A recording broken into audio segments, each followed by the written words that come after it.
На сцене должен был быть мой коллега Антон. My colleague Anton was expected to present, but you see, you're not lucky you have me again. However, I'll try to convey everything that Anton wanted to say. This is Anton, and he is the author. In fact, the most important person behind this research, is his work and his ideas that were implemented in everything I'm going to talk about. He's a virus analyst. He's an experienced hand in cyber threats. Now he's working very hard on actually making his knowledge available to more people. Now, I'm the head of the department fighting malware. So my department is actually responsible for malware fighting elements of positive technology solutions too. We talked about rootkits yesterday, bootkits today.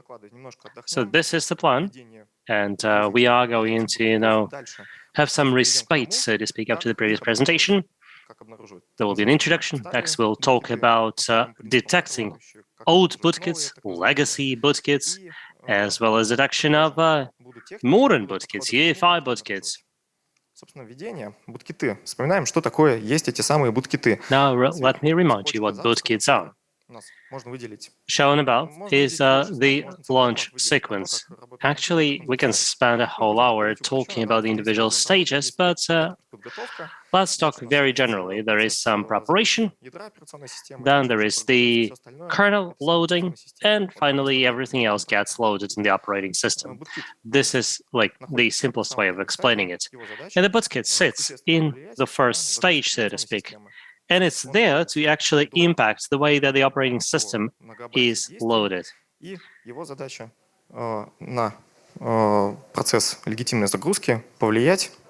the objective of the bootkit is to screw up the legitimate loading process.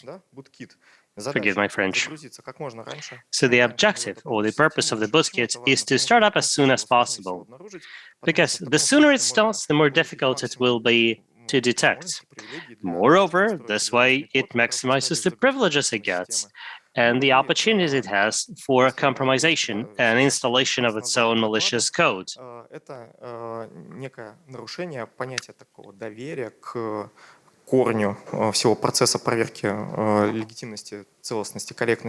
naturally, bootkits,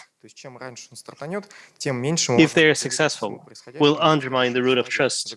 Like, the sooner a bootkit is started, the more we should doubt the root of trust.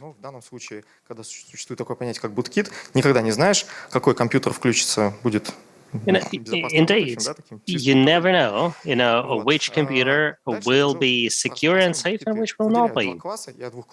There are two classes, two types of bootkits. Some are designed for legacy BIOS systems, and others are designed for UEFIs.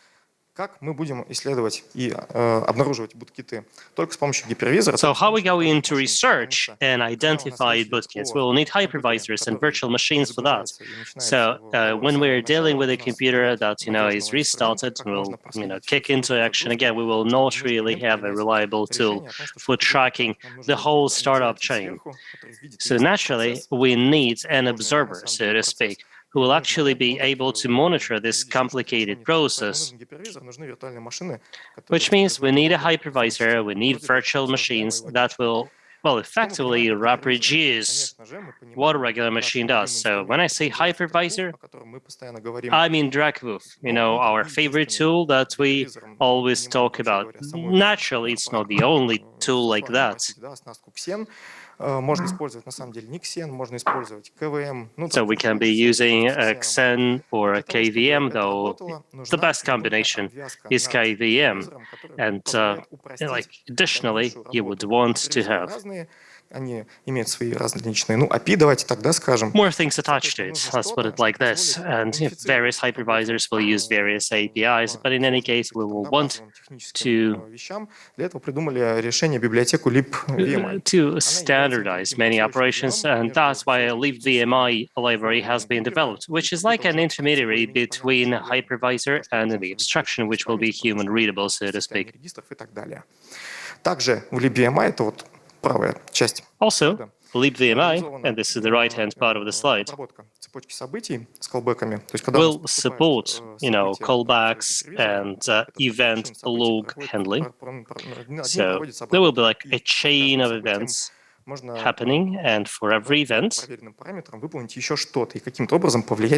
will be able to do things, and you will therefore be able to impact the work of the system. Without LibVMI, it would be very difficult.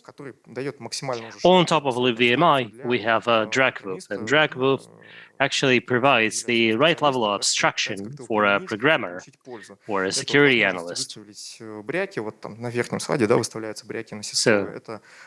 for example, you can set breaks for syscalls, and it also enables you to partialize a symbol into an address and obtain objects from the system and process lists and what have you. And then, go from these objects to additional information on processes, identifiers, what have you. So this is by way of introduction, really. Now, where would we want to use it and how? And again, let me stress, we are talking about some fundamentals of how bootkits work. We can go into details, but that would take too much time. And they do have some common denominators that I'm interested in exploring for this presentation. So, why do we care about legacy BIOS bootkits when it's 2022? Vendors are actually producing reports on FinSpy and other, legacy bootkits, really. So it's using both UEFI and legacy version, so to speak, of bootkits. So this is one of the explanations for why we shouldn't turn a blind eye to it. It's still sensible to use because virtual infrastructure, in many cases, is actually legacy-based. And also, we need to remember the country we live in, right? In this country, indeed, many machines are still BIOS-based, not UEFI-based, and absolutely we need to take this into account. So this is the operating system startup process for BIOS. So the code, I guess it's a BIOS code, kicks in, which actually prepares the computer for some primitive operations with memory and hard drive. And then, MBR takes over. Master boot record finds the active portion and produces a VBR from it. Volume boot record and volume boot record will contain a pointer to a larger chunk of code than, say, MBR, which will parse the NTFS structure and will extract the code from it, and it's called IPL. It doesn't take too much space up, but it actually requires more space than VBR, hence this transition. Next, we have the boot manager, and boot manager extracts boot configuration parameters, and it prepares to the next stage, which is a kernel launch. The other nuances are probably not that important. Finally, and loads will start loading the core, the kernel of the operating system, and the rest of the runtime will be started after that, but we don't really care about it for this presentation. So this is the startup chain. Now, it's very important for the bootkit to be started as soon as possible. Now, can we actually start at the BIOS stage? Wouldn't that be great? Now, the thing is that in different computers, it may be dramatically different, particularly if they're coming from different vendors, and a mistake in code, if it's at the BIOS level, it will probably break the computer, so it's not feasible. Some virus authors chose to attack MBR. So with MBR, naturally, you will, manipulate the master boot record. And it's important to remember. So the first thing a bootkit will do is to infect MBR. Next, we can go to VBR, and here we can either create a new active section, new VBR,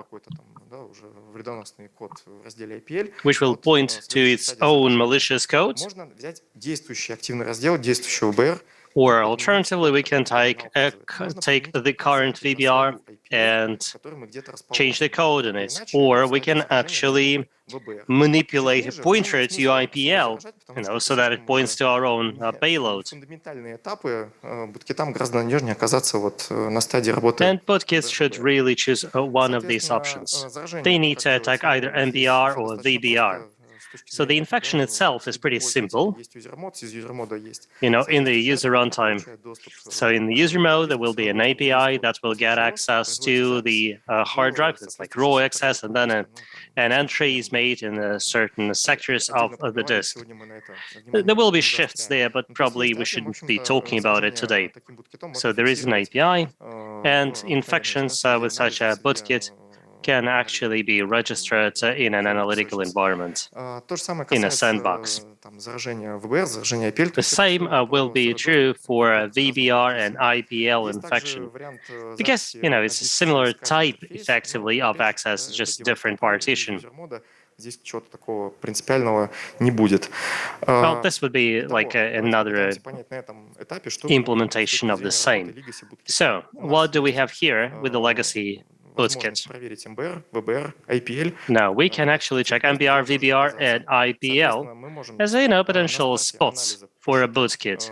So at the start of our analysis, we can calculate hash sums of these sections. At the end of our analysis, we can get hash sums again, and if there is any mismatch, there must have been infection.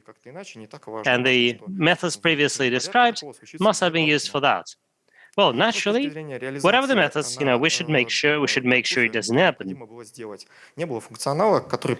So on Drakvuf, we did not really have functions that would enable Drakvuf to read the drive of a VM in order to perform this comparison I've just described. So we had to do this extra coding. We updated the LibVMI library, and it's now able to read different formats, be it RAW or QGAO2. These are fragments of the code. There is nothing difficult, really. This is the usual sum calculation. And comparison. It's really a very easy way of identifying lots of bootkits in legacy systems. Okay, let's assume we do have this infection.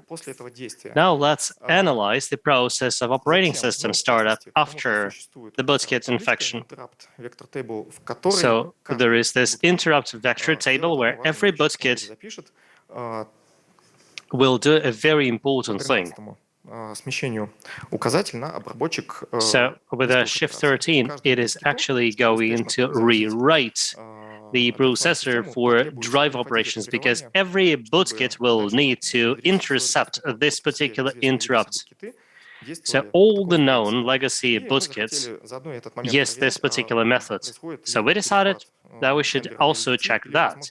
So we need to see if there is any interception of this particular handler, which means at the pre-boot stage, we need to actually get the control, hijack it, so that we can actually see if such an action is performed later. This stuff I'm not going to show in a slide. If you have analyzed libraries in user mode, you must have seen that it's often very convenient to set a breakpoint for jump -1 instruction.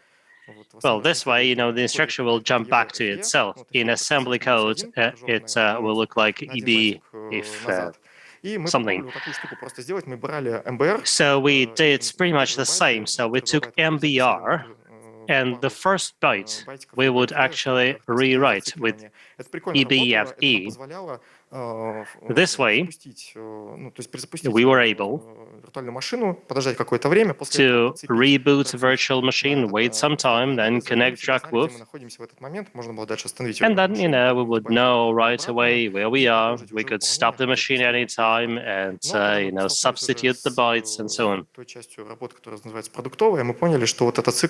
But when we got to the product part of this process, we realized that it's taking too much time. So we found a special call which will take us to hypervisor. It's so-called VM halt call, and it results in the same thing as the NOP instruction in assembler. So it does take a bit of time, while requiring very little capacity on the CPU side. So we put it in a cycle for Xen hypervisors. And then, Drakvuf would kick into action. It would restore the byte sequence. And then we do the interception of the IVT table. This is what it looks like.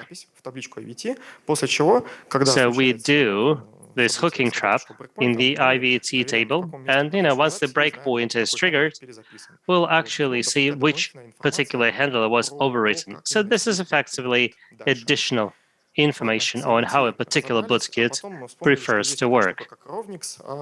Next, we remembered rovniks. So rovniks, as you probably remember, was quite successful in booting next element of malicious code in the IDT table, which is analogous to IVT. So IDT table, it has interrupts in the first half of the table, but not the second one. So the zeros in the second one were rewritten by rovniks with malicious code, and then it's a handover control there.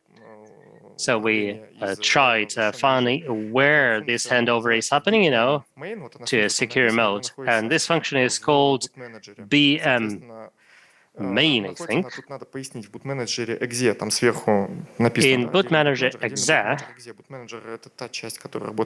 so boot manager is the part that works in real mode, while boot manager.exe works in the secure mode for the CPU. So in the first part, IDT gets initialized. Then there is this obscure jump happening, and then it's bootmgr exe kicking into action. And once we are in BML, we can actually check the state of the IDT table.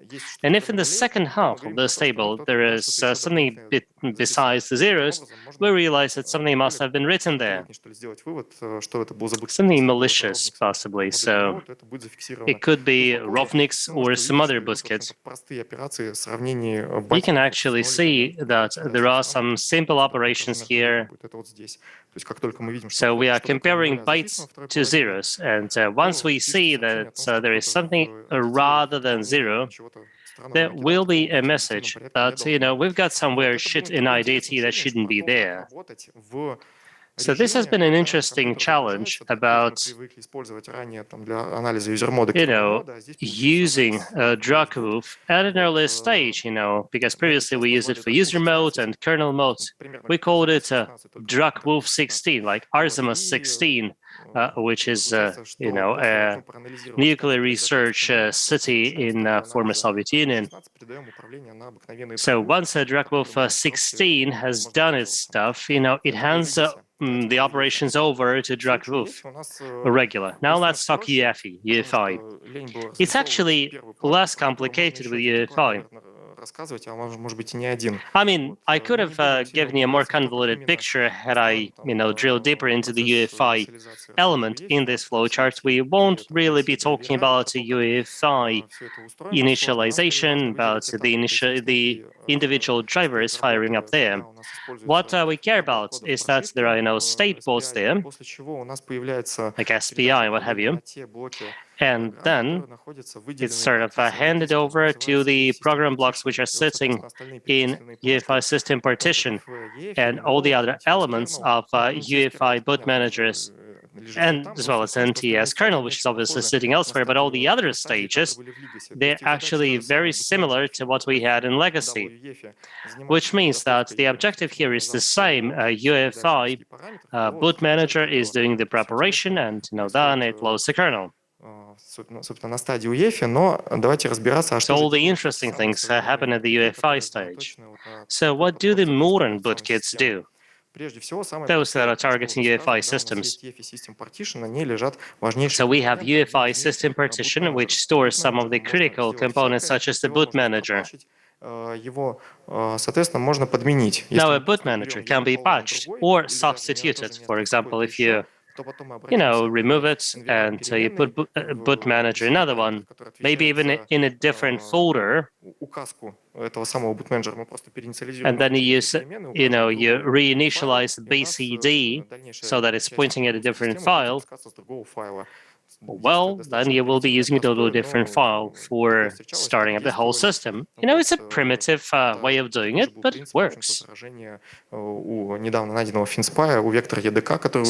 FinSpy recently rediscovered, had the same kind of vector, had the same kind of peculiarity.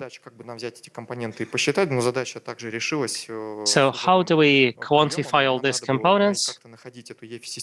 Well, we had to find this UEFI system partition, and this is GDT markup, right?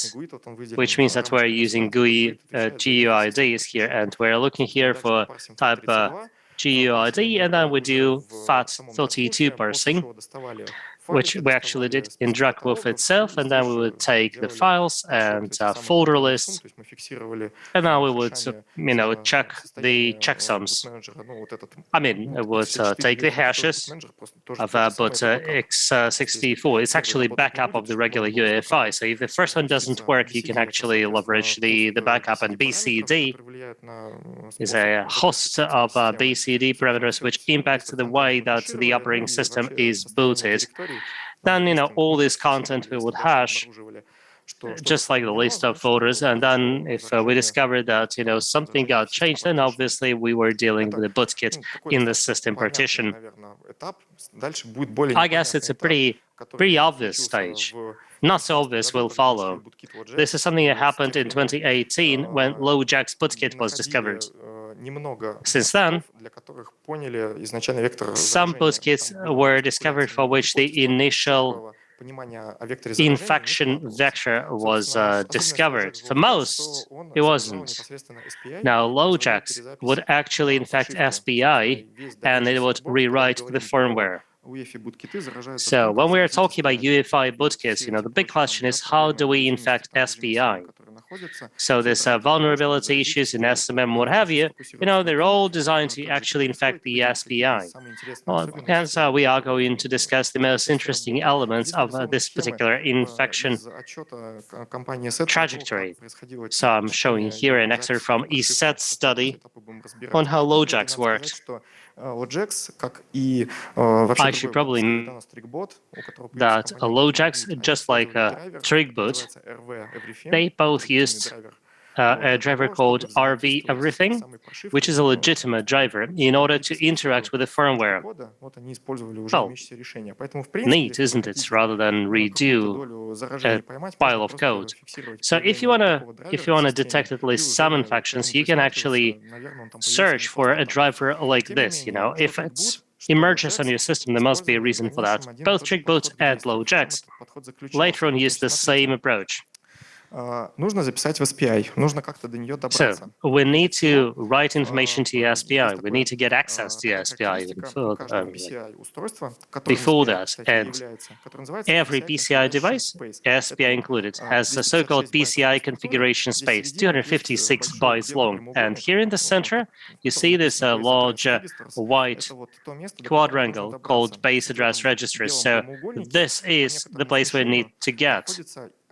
So with a certain shift, you will be able to find there RCBA cell. root complex base address register.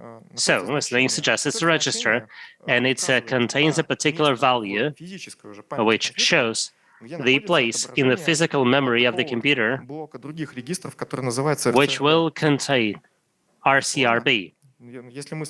Complicated, isn't it? I can go again through that if you're losing me. So there is a register that contains values which point to the physical memory where other registers are listed. So it's important for the driver to obtain the information about where in the physical memory of the computer this list of registers can be found. So these are managing registers for dealing or for managing SPI. So LoJax will actually work with these registers, and you will see lots of, weird abbreviations, alphabet soup there. And, there is a sequence of commands on how to read them and how to write back into SPI.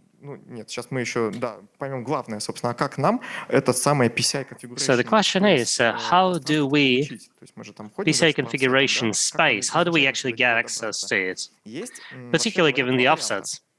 Well, there are two ways of doing that. The first one is shown here, and it's actually the one that was used both by Drakvuf and LoJax. So we are using here in and out assembler commands with config address and config data ports. So this way we can write or read into the address space of a PCI device.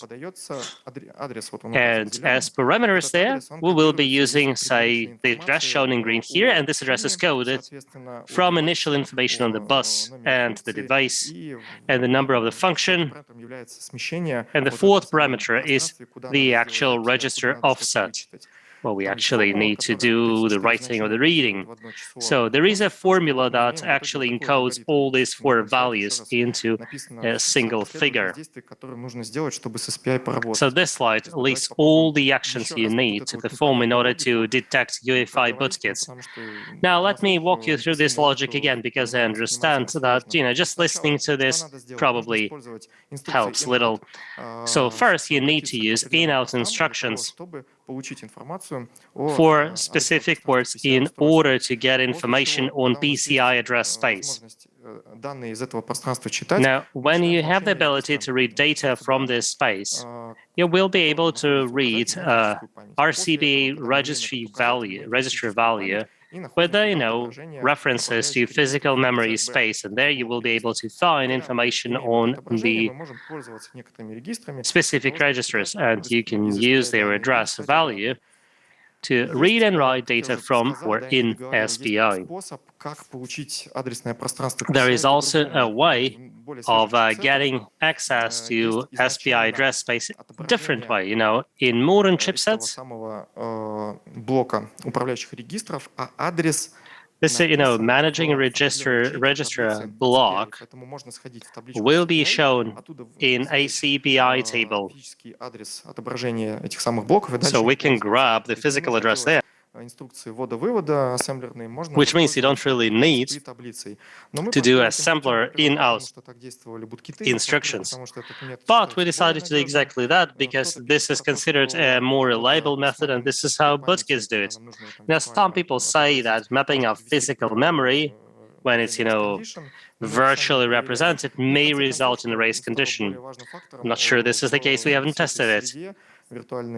But what was a decisive factor for us was that, in Xen, we didn't really have the offset in the ACPI table. So we may actually do it later. It's on our to-do list. So we understand now how bootkits infected SPI, and we wanted to develop a detection routine.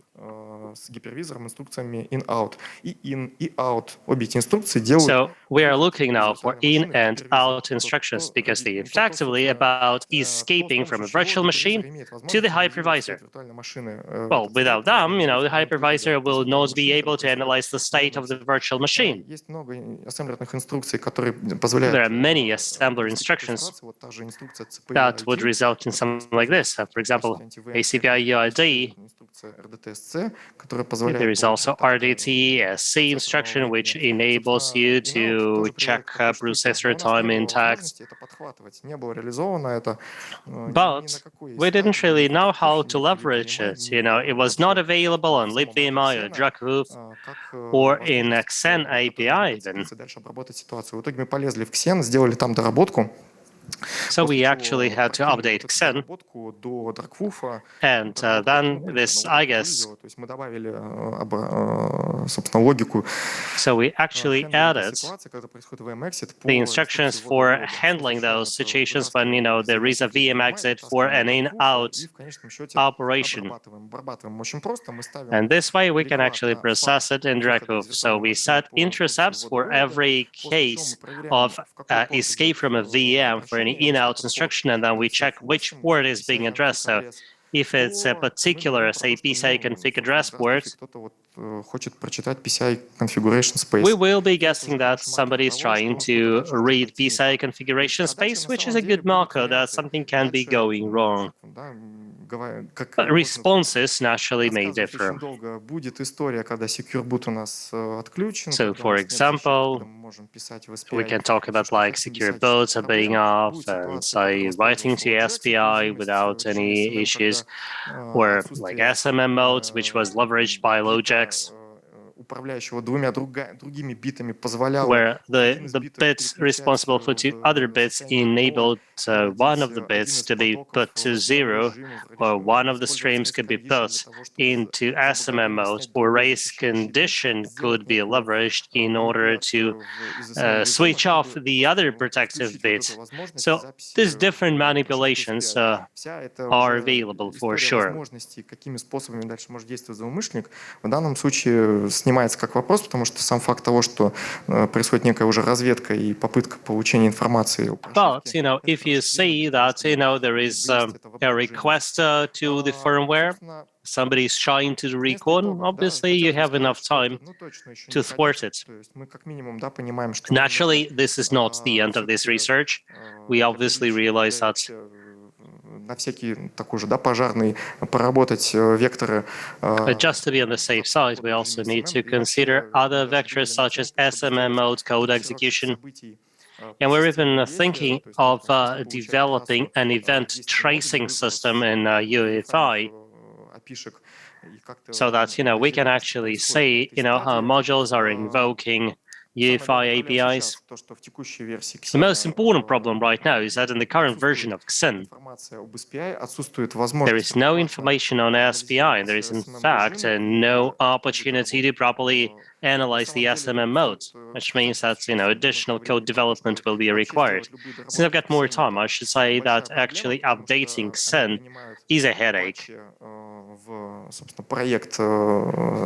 because they will accept patches to their project, the old way, through email. So several times we tried doing that, and they blocked our email account, but because we're sending div files. When we were able to get in touch with the key people at Xen, they kept giving us feedback on what else they would like to change. But we're not mobile developers. We weren't really in the business for a code review and refactoring. So we're hoping the community will step in. But we also have it in our pipeline. So the stage, or the state right now, is that we are going to make it public on GitHub, obviously Drakvuf. There will be a new plugin there called Bootkit Mon, where we are going to deploy everything I've already described, naturally with dependencies for Xen and LibVMI. So The current state is that, we are polishing it, we are finalizing development. Right, final thoughts and conclusions. So there are bootkits and they differ. However, they do have some common denominators.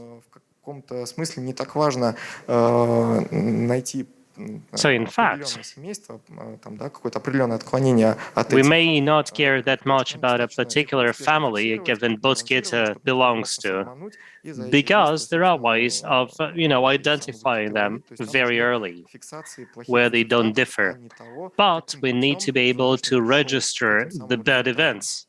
If we do that ahead of time, so to speak, or if we do it in time, we won't even care. Intercepting such events in a system is difficult if we don't really know how we can do it outside a virtual machine, outside a sandbox. The biggest problem we have is during the pre-boot process.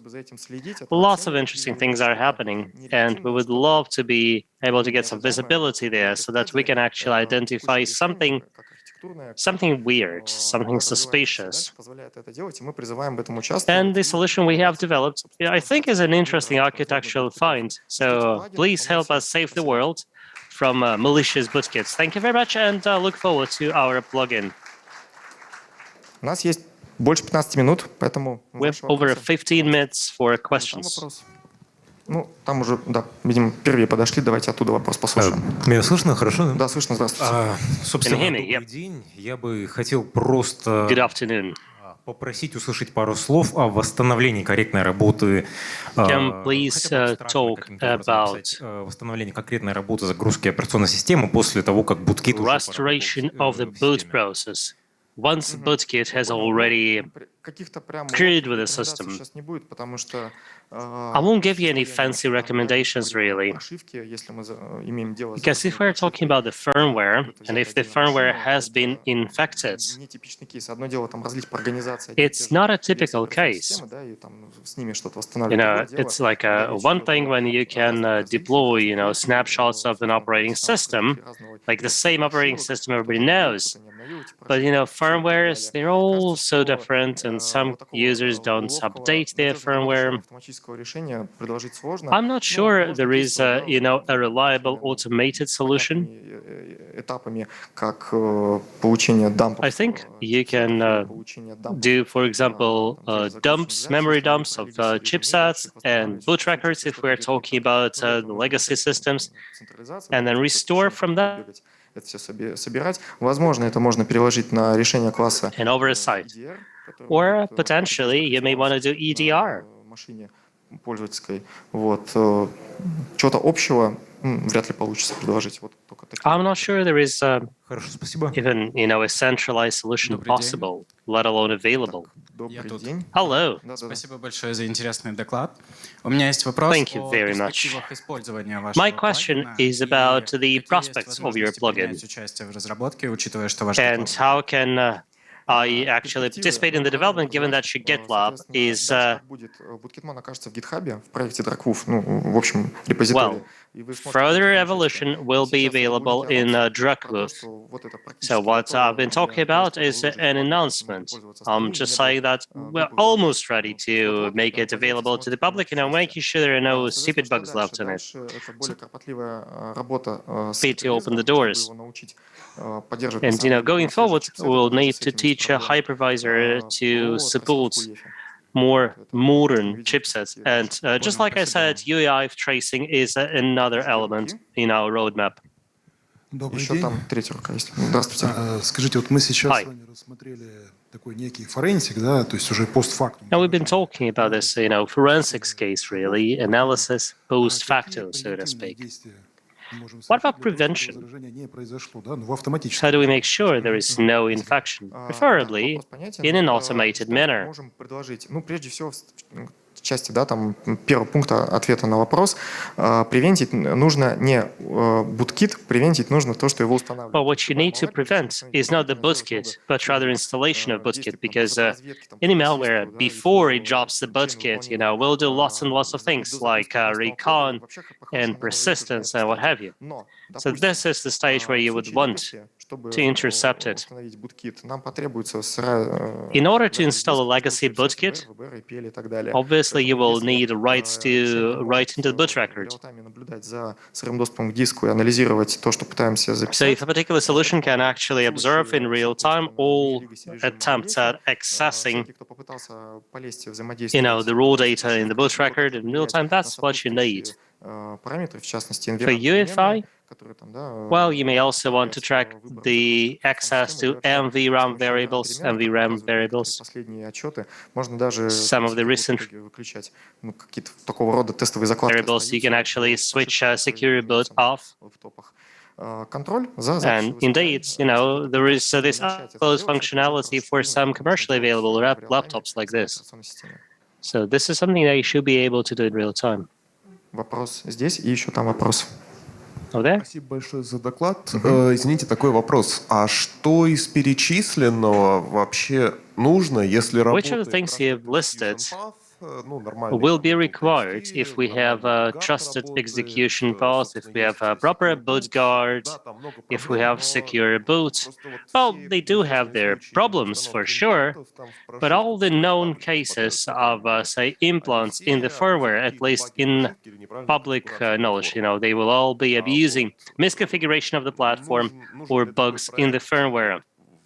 Do we really need something like this? On the preventative side, if we've got everything I've mentioned. Смотрите, здесь есть часть про то, как сделать незаметно запись по сырому в диск или взаимодействовать с SPI. Как минимум было уже озвучено два варианта, как добраться до маппинга регистров. То есть, если мы Well, we've mentioned two ways of gaining access to registry mapping. So if we don't know how to take the address out of a CPI, well, you can completely skip the stage for detection, so to speak. No, but SMM will not allow anything, right? Because SPI is only available from system management mode. Yes, absolutely, but there are bugs in system management mode, which can also be abused.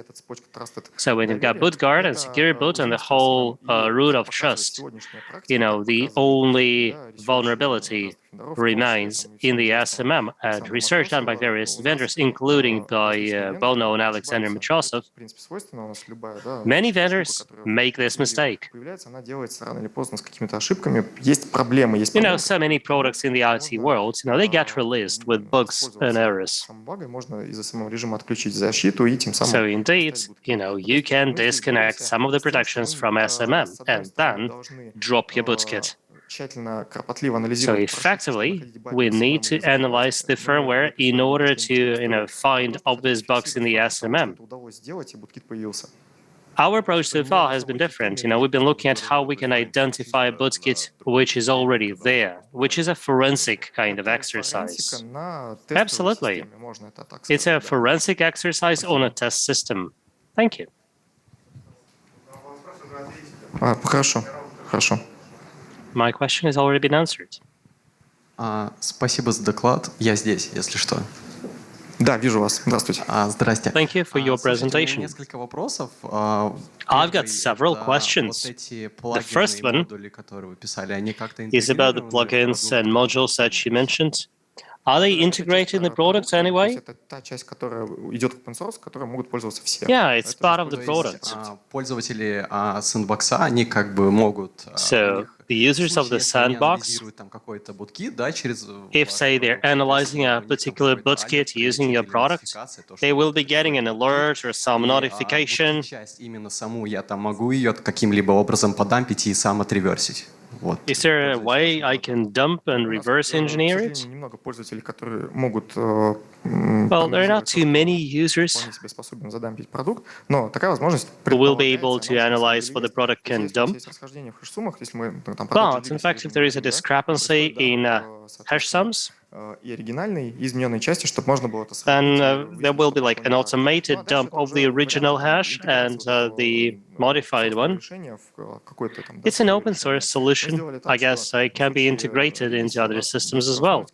So the way we've done it is that for a legacy bootkits or legacy systems, rather, we can provide you with an option to, force restart the system. We haven't done that for UEFI yet. This option will not be available there for the moment. If we get to the stage where we will be able to register the fact of write operation into SPI, we should be able to do the dump, of firmware before and after and run a comparison. Взаимодействие там с SPI, все дела. When you talked about this interaction with SPI and interception and analysis, I was wondering about the other tools, such as ChipSec, for dealing with SPI. So how did you choose effectively a customized solution? ChipSec or UEF2, they're all designed for the operating system interface, so to speak.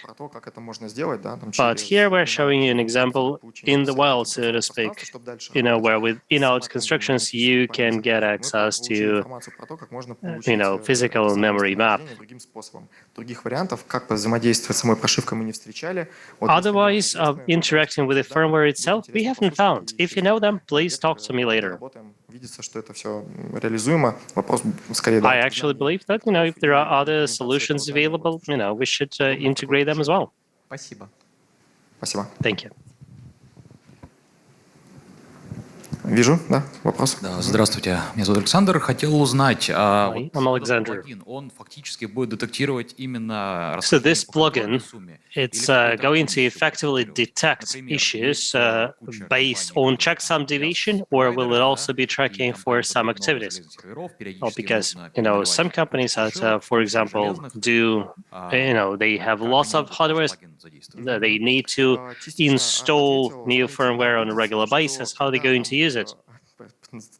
Получится затрассировать режим работы when we learn how to effectively trace the component interaction on UEFI, then such research could be easier to perform. В режиме UEFI, собственно, все это хозяйство выполнять и следить за тем, что происходит. Просто сама по системе UEFI это как маленькая операционная система. Well, UEFI subsystem is effectively a small operating system because there is an SDK and even GUI for it. Like it's in our roadmap, but we also want to strike some balance between the amount of resources it requires and the demand for it really. Because we would really hate to spend too much time doing it and then seeing it's not used by anybody. Well, hence, I'm actually talking about here. This is how we are gauging potential interest in it. Вижу. Да, вот здесь вопрос. Да, здравствуйте, спасибо за доклад. Вопрос следующий. Известны разные антисиф-технологии, которые используются в UEFI. There are various anti-theft technologies used in UEFI, also targeting bootkits. То есть антисиф-продукт можно активировать легальным образом, можно активировать... An anti-thief product can be activated legally or by actually Видите ли вы какой-то детект именно patching the SPI? легальные и нелегальные возможности, и, соответственно, дальнейшее использование таких продуктов? То есть, грубо говоря, DXE модуль, он будет цельный, DXE module но при этом will он stay работает, либо holistic, so to speak, will not change. Пользователь хочет этого, либо он работает, пользователь не хочет этого. Кажется, понял вопрос. Кстати, вот LoJax это и есть немножко, да, I probably understand your question. Well, LoJax actually что я вижу в плане shows how, a product like this was analyzed. организации появилось, да? Now, let's imagine that in your organization, you have the need for a solution that would be deployed on numerous user machines, so then everything would be logged, so that, it cannot be removed, and, it's sitting in a trusted zone. переформировать образ виртуальной машины, который, собственно... Well, then, for example, you can actually redesign the image of the virtual machine. You can actually build it there. Then it will be considered a legit part of it. And this environment will be no different from whatever is used in the organization. Will not be considered, malicious. But, the sheer fact of automated installation of it, well, it goes into the product once. You will discover the bootkit once. Because, it does act as a bootkit, but, it will be just, a single false positive, right? Компании, группы компаний, филиалов это оградить от дальнейших срабатываний, и дальше это будет искать новые какие-то... So you should be able to avoid further false positives like this. Двоякая, да, с одной стороны, это можно устроить действительно легально. It's a double-edged sword. С другой стороны, кто-то может... Because, you can do it because, this is how you do your cybersecurity. Or alternatively, it can be done with malicious purposes, to spy, say, on a bunch of users. So it's a security strategic decision. I think we actually need, to see, one signal like this. And then, you can whitelist it, you can respond to it, and then you can whitelist if it is not malicious. We still have like 3 minutes. Questions? Maybe we have time for one question?